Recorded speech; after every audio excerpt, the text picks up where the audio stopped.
मित्रों, भारतीय संविधान पे बात करते हुए अब तक हम आर्टिकल 157 तक बात कर चुके हैं और आज हम बात करने जा रहे हैं आर्टिकल 158 पे।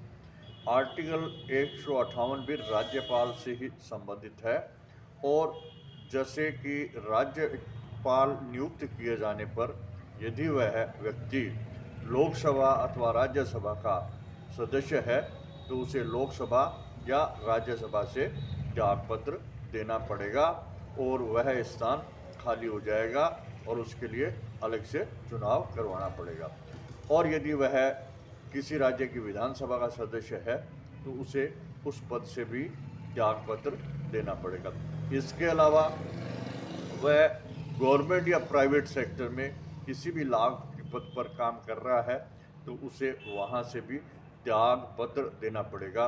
कहने का मतलब ये है कि राज्यपाल का पद रखते हुए वह व्यक्ति किसी अन्य पद पर काम नहीं कर सकता। केवल संबंधित राज्य का जिसके लिए वो राज्यपाल नियुक्त किया गया है और उस राज्य का ही राज्यपाल पद का ही काम करेगा। और राज्यपाल पद पर रहते हुए उसे कितना वेतन दिया जाएगा इसके लिए पार्लियामेंट तय करेगी। पार्लियामेंट जितना तय करेगी उतना ही उसको वेतन दिया जाएगा और एक दफ़ा जब उसका वेतन तय कर दिया जाएगा तो उससे उसका वेतन कम नहीं किया जाएगा।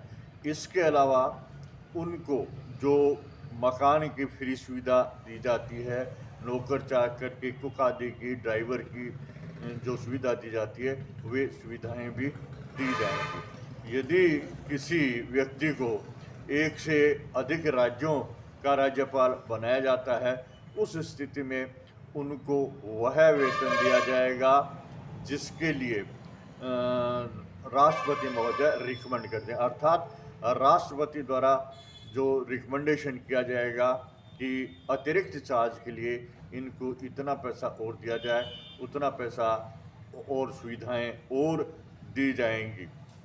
इसके अलावा जो है वो अब उसके कार्यकाल में उसका वेतन जो है कम नहीं किया जाएगा। यदि राज्यपाल का वेतन कम किया जाना है तो पद रिक्त होने के पश्चात ही कम किया जा सकेगा और पद पे रहने तक एक दफ़ा यदि उसका वेतन का निर्धारण कर दिया गया है तो उससे कम नहीं किया जाएगा। तो ये बात थी राज्यपाल के पद की, उसके वेतन की और अन्य सुविधाओं आदि की। तो आर्टिकल 158 में इतनी ही बातें बताई गई हैं और मेरा ये वीडियो आपको अच्छा लगा तो कृपया लाइक करें, सब्सक्राइब करेंगे। फिर मिलेंगे किसी अन्य वीडियो में, तब तक के लिए नमस्कार।